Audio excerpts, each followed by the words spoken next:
Hello दोस्तों, हमारे YouTube channel पर आपका बहुत बहुत स्वागत है। आपको इस वीडियो के माध्यम से आपने HKRN के पोर्टल पर अपने आप को किस प्रकार से रजिस्टर करना है, आपको बिल्कुल फ्री में घर बैठे अपने मोबाइल से या लैपटॉप से किस प्रकार से पूरी प्रक्रिया को अंजाम देना है, वो पूरा प्रोसेस आपको बिल्कुल लाइव रिकॉर्डेड वीडियो के साथ आपको करके दिखाने वाले हैं।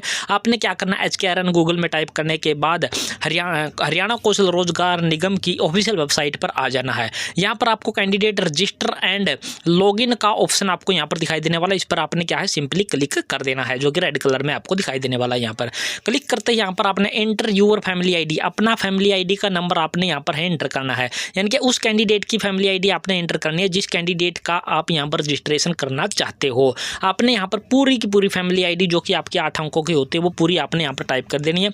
इसके बाद ग्रीन बॉक्स में दिखाई देने वाले डिस्प्ले मेंबर पर क्लिक कर देना।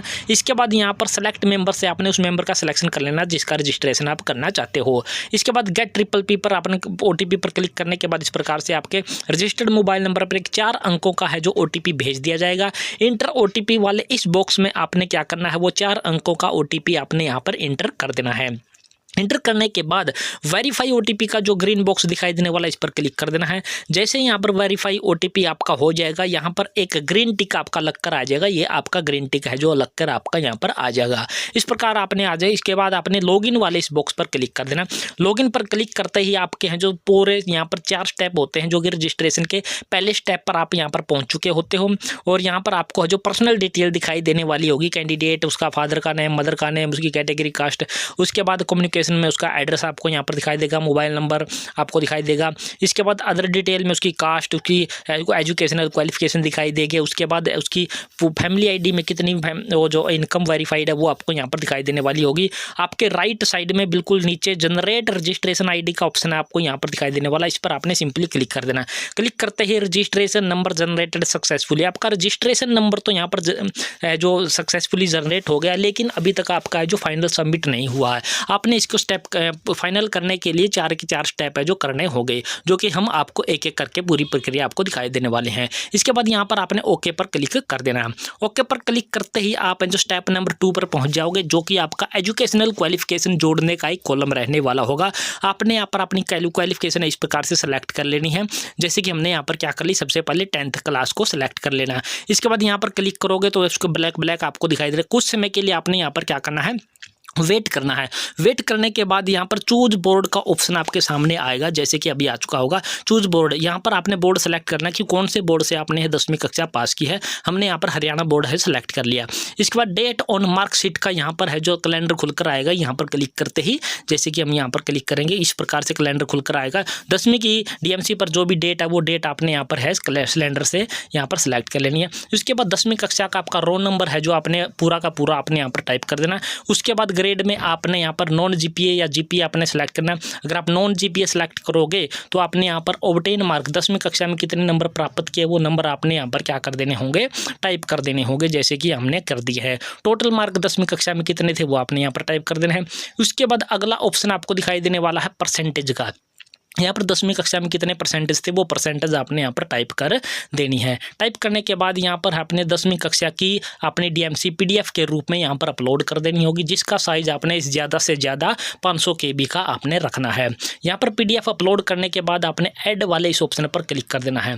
ऐड एजुकेशन डिटेल वाले इस कॉलम पर क्लिक कर देना है। क्लिक करते ही आपके रिकॉर्ड सेव्ड सक्सेसफुली का पॉपअप मैसेज आएगा। आपने यहाँ पर सिंपली ओके पर क्लिक कर देना है।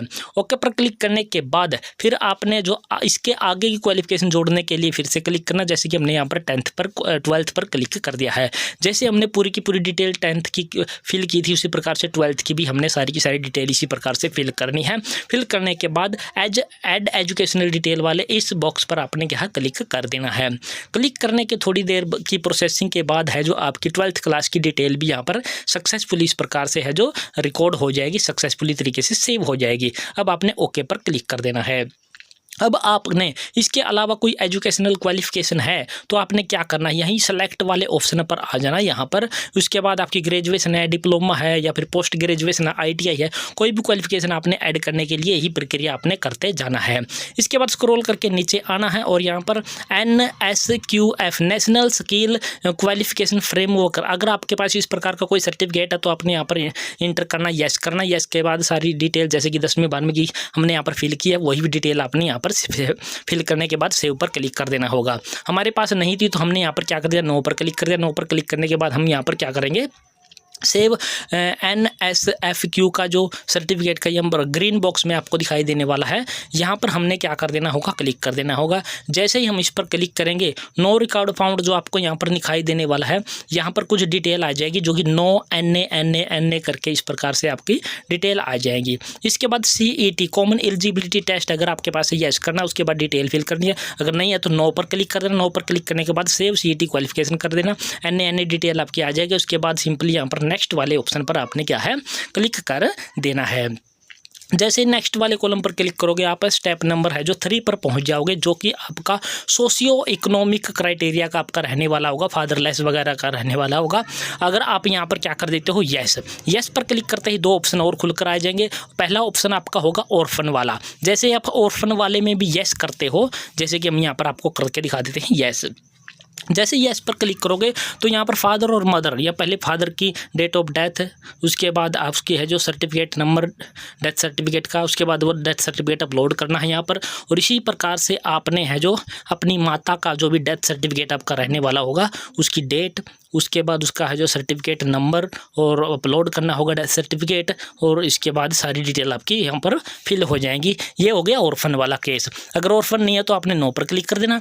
और दूसरा ऑप्शन आपका है जो फादरलेस वाला है, अगर आपके फादर की डेथ हुई है तो आपने यस पर क्लिक कर देना है। और यहाँ पर है जो आपकी फादर की डेट ऑफ बर्थ, फादर की मदर की डेट और डेथ सर्टिफिकेट का नंबर और अपलोड डॉक्यूमेंट करना होगा, सारी चीज़ें यहाँ पर करनी होगी।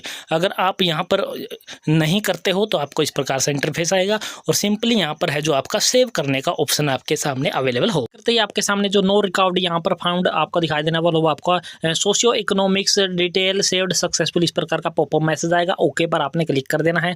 जो आपकी डिटेल यहाँ पर नो रिकॉर्ड फाउंड में थी वो आपके यहाँ पर लिखा हुआ आ जाएगा। फादर के सामने आपके नो के आपको यहाँ पर है जो दिखाई देने वाले होंगे। इसका मतलब है कि सोशियो इकोनॉमिक्स का डिटेल की आपकी यहाँ पर क्या है, नो रहने वाली है। इसके बाद है कि आपके पास कोई लाइसेंस वगैरह है, तो आपके पास कोई कंडक्टर का है या फिर आपके पास ड्राइविंग का लाइसेंस है तो आपने यस करना है। यस करने के बाद जैसे क्वालिफिकेशन की डिटेल फिल की थी वो सारी डिटेल फिल करनी है। अगर नहीं है तो आपने सिंपली नो पर क्लिक करके यहाँ पर सेव लाइसेंस डिटेल वाले इस बॉक्स में आपने क्लिक कर देना है। इसके बाद इस प्रकार से आपकी ये डिटेल सेव हो जाएगी। इसके बाद ओके पर आपने सिंपली यहाँ पर क्लिक कर देना है। ओके पर क्लिक करने के बाद आप स्क्रॉल करके आओगे तो इस यहाँ पर भी नो NA की डिटेल आपको इस प्रकार से फिल हुई दिखाई देगी। इसके बाद नेक्स्ट पर आपने यहाँ सिंपली क्लिक कर देना है। नेक्स्ट पर क्लिक करते ही आप पहुंच जाओगे स्टेप नंबर 4 पर, जो कि आपका एक्सपीरियंस डिटेल से संबंधित आपका रहने वाला होगा। अगर आपके पास एक्सपीरियंस है तो आपने यहाँ पर क्या कर देना, यस कर देना। यस करने के बाद एक्सपीरियंस से संबंधित डिटेल आपने फिल करनी होगी और सारी चीज़ें आपने करनी होगी। अगर आपके पास नहीं है तो आपने सिंपली नो करना। नो के बाद सेव कर देना। कैंडिडेट डिटेल सक्सेसफुली सेव इस प्रकार से आपको दिखाई देने लग जाएगा। इसके बाद आपने क्या करना, स्क्रॉल करके थोड़ा सा नीचे आना है। स्क्रॉल करके जब आप नीचे आओगे तो आपको यहाँ पर और कुछ डिटेल कुछ दिखाई देने वाली होगी। यहाँ पर 4-5 डिक्लेरेशन होगी। इसके बाद आपके सामने ये चेक बॉक्स होगा। सिंपली इस चेक बॉक्स को आपने क्लिक कर देना है। क्लिक करते ही यहाँ पर आपको मेक पेमेंट का ऑप्शन आपका खुलकर आ जाएगा, जो कि आपको यहाँ पर दिखाई देने वाला है। यानी कि आपने इसकी एक पेमेंट करनी होती है, जो कि 236 रुपये की एक पेमेंट होती है। जैसे आप मेक पेमेंट पर आप क्लिक करोगे, जैसे अभी हम आपको करके दिखाने वाले बिल्कुल लाइव रिकॉर्डिंग वीडियो है ये, जैसे आप क्लिक करोगे तो मेक पेमेंट का इस प्रकार का इंटरफेस खुलकर आपके सामने आ जाएगा। 236 रुपये आपको दिखाई देने वाले होंगे। रिमार्क में आपने क्या लिख देना है, एप्लीकेशन फीस मात्र, इतना बस लिख देना है, एप्लीकेशन फीस। और उसके बाद जो पे का ऑप्शन आपको यहाँ पर दिखाई देने वाला है, यहाँ पर इस पे वाले ऑप्शन पर आपने है क्लिक कर देना है।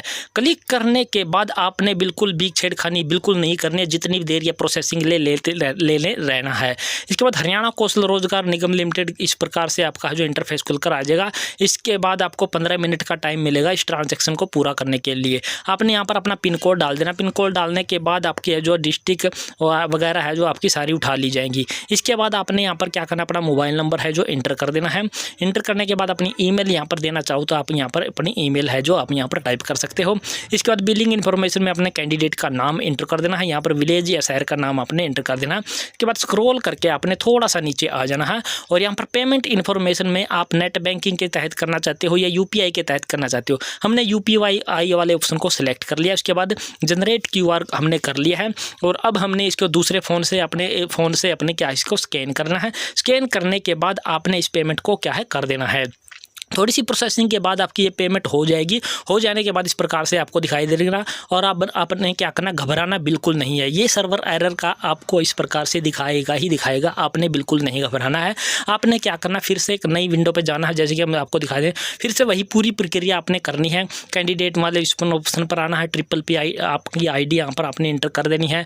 डिस्प्ले मेंबर करना है, मेंबर को सिलेक्ट करना है, OTP जनरेट करना है, OTP इंटर करना है, वेरीफाई करना है, लॉगिन कर लेना। लॉगिन करने के बाद स्टेप नंबर 1 पर आ जाओगे। इसके बाद स्टेप नंबर 4 पर आपने डायरेक्टली यहाँ पर क्लिक कर देना। डायरेक्टली क्लिक करने के बाद फिर से चेक बॉक्स को आपने क्लिक करना है। फिर से आपको यहाँ पर दिखाई देने वाला होगा मेक पेमेंट का ऑप्शन। अब आपने यहाँ पर मेक पेमेंट, दोबारा से पेमेंट बिल्कुल भी नहीं करनी है। यहाँ पर लिखा हुआ है प्लीज डू नॉट पे if payment is deducted from your bank. अगर आपके बैंक से पेमेंट कट चुकी है तो आपने दोबारा से पेमेंट बिल्कुल भी नहीं करनी है। आपने क्या करना, वेट करना है। 24 घंटे तक का आपने वेट करना है।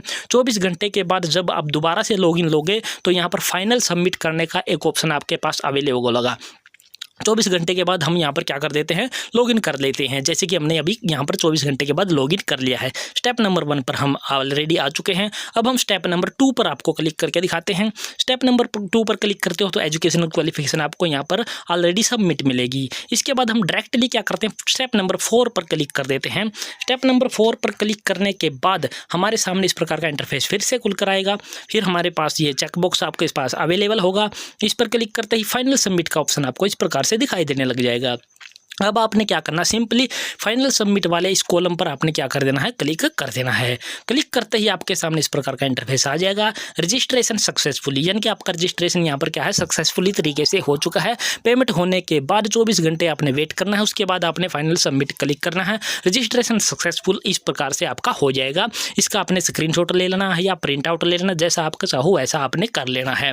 अब आपने रजिस्ट्रेशन के बाद वैकेंसी किस प्रकार से अप्लाई करनी है, यहाँ पर आपको जॉब एडवर्टाइजमेंट का एक ऑप्शन दिखाई देने वाला, इस पर क्लिक कर देना। क्लिक करते ही जितनी भी वैकेंसी आपकी उस समय आई हुई होगी, जब भी आप यहां पर चेक करने आओगे पोर्टल पर, अभी भी फिलहाल में 103 प्रकार की यहां पर वैकेंसी आई हुई है। जॉब एडवर्टाइजमेंट में जब आपको वैकेंट जॉब आपको यहां पर दिखाई देने वाला होगा और यहां पर जितनी भी वैकेंसी आपकी आई हुई होगी वो सारी यहां पर दिखाई देने वाली होगी। इसके बाद आपको कुछ भी नहीं करना होगा। वैकेंसी के सामने, उस पोस्ट के सामने अप्लाई का ऑप्शन आपको दिखाई देने वाला है। उस अप्लाई वाले ऑप्शन पर सिंपली आपने क्या कर देना होगा, क्लिक कर देना होगा। जैसे ही आप अप्लाई पर क्लिक करोगे, जैसे ही आप जो भी आपकी क्वालिफिकेशन होगी उसके हिसाब से आपने अप्लाई पर क्लिक कर देना होगा। क्वालिफिकेशन आपको यहाँ पर दिखाई देने वाली होगी पोस्ट के सामने कि उसके लिए अगर आप एलिजिबल हो तो अप्लाई वाले ऑप्शन पर आपने क्लिक कर देना। अप्लाई वाले कॉलम पर क्लिक करते ही सक्सेसफुली तरीके से आपका जो उस पोस्ट के लिए है जो आवेदन हो जाएगा, अप्लाई हो जाएगा। यहाँ पर आपको किसी भी प्रकार की और कोई भी प्रक्रिया आपको नहीं करनी है। जो भी प्रक्रिया करनी है आपने रजिस्ट्रेशन करते वक्त ही आपने करनी होगी। तो इस प्रकार से आपने रजिस्ट्रेशन करना है। रजिस्ट्रेशन करने के साथ साथ अप्लाई कैसे करना वो भी प्रक्रिया हमने इसी वीडियो के माध्यम से आपको है जो करके दिखा दी है, बता दी है। तो ये पूरी प्रक्रिया आपकी रहने वाली है कि HKRN पर आपने रजिस्ट्रेशन कैसे करना और इस प्रकार से सारी चीज़ें करनी है। तो आशा करते हैं हमारे द्वारा दी गई जानकारी पसंद आएगी। पसंद आई तो हमारे चैनल को आपने लाइक शेयर सब्सक्राइब जरूर कर देना। जय हिंद।